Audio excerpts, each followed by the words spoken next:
Kumusta mga masters? Welcome back sa ating Q&A, question and answer. May mga comments kasi ako nakita nung previous videos, guitar videos natin. So may mga questions doon. So sagutin ko lang sa abot ng ating makakaya. Good morning sa ating lahat. Question number 1 is before anything else, yung kanta kanina is Little Wing by the legendary Jimi Hendrix.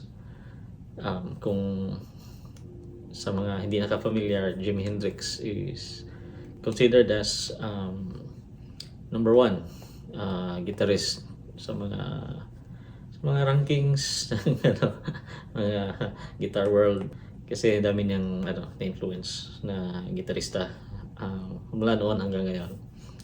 So, balik tayo sa questions. Unang question. Sino unang question? Si Billy Gulo Lex. Kamusta, Master?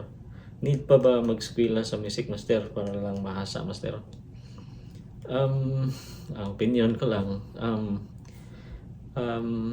These days, kung kaya mag-eskwela, why not, no? Pero advantage these days, ang information is available na anywhere. Nasa sa atin lang yung yung effort na mag-research. So ganoon. So don't get me wrong kung papabor din ako sa hindi nag-aaral, kasi dami namang kita natin, like for the past years, daming nagsta-stand out na self-taught. Pero don't get me wrong, maganda din mag-aral kasi mas mabilis yung progress natin kung mag-aral. Mag-aral in a sense na sa eskwelahan, at mag-aral na sa mga tutors, private lessons, gano'n. So, gano'n. Kapareho lang. Depende sa progress ng tao din. So, next question. Kung nagtatanong sa akin kung nag-aral ba ako, major ko in college is MAPE, Music Arts, PE. So, may konting background sa music. Pero before going to college, gitarista na talaga ako. So wala pa akong formal lessons sa music, gitarista na ako. Nasa banda na.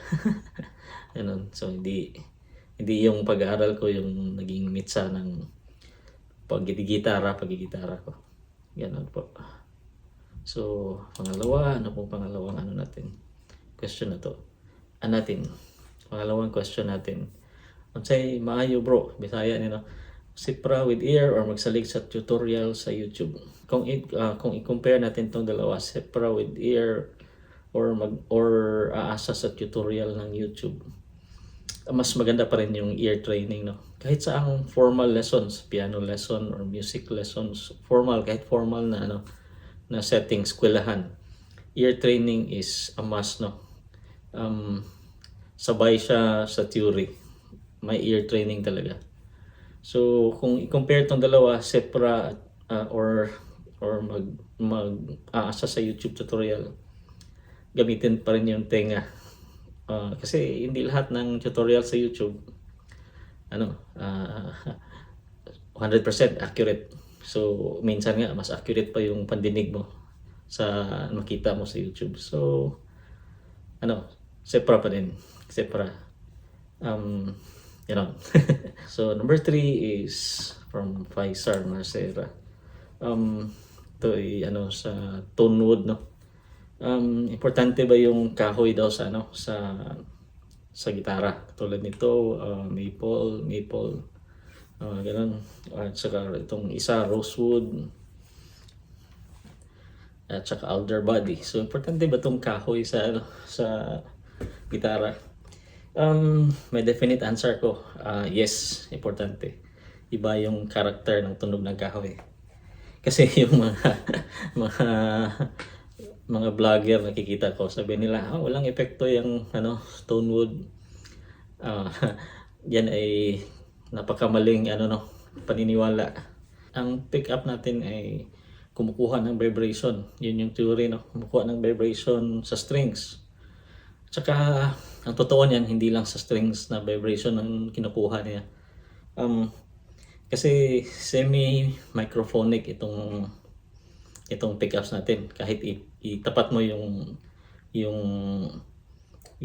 bibig mo dyan, most likely lalabas yung talita mo sa speaker. At saka cellphone, yung natry nyo yung cellphone, magsisipra kayo, ilagay nyo dito, papasok sa amplifier yung tugtog na galing sa cellphone. So in theory, vibrations, pero in the real world, microphonic ang ating ang ating pickups. Kumukuha din ng vibrations sa iba, hindi lang sa strings, sa wood. Kahit sa wood pwede, no? Oh, kumukuha siya. So hindi lang sa string yung kinukuha niyang vibration. So sa makikita niyo na vlogs na nasabi na walang yung wood. So na lang yung sinabi ni Paul Reed Smith, yung mga tech ng Fender na 50 years or 70 years nang nagde-develop ng gitara. Definite yung answer nila, yes.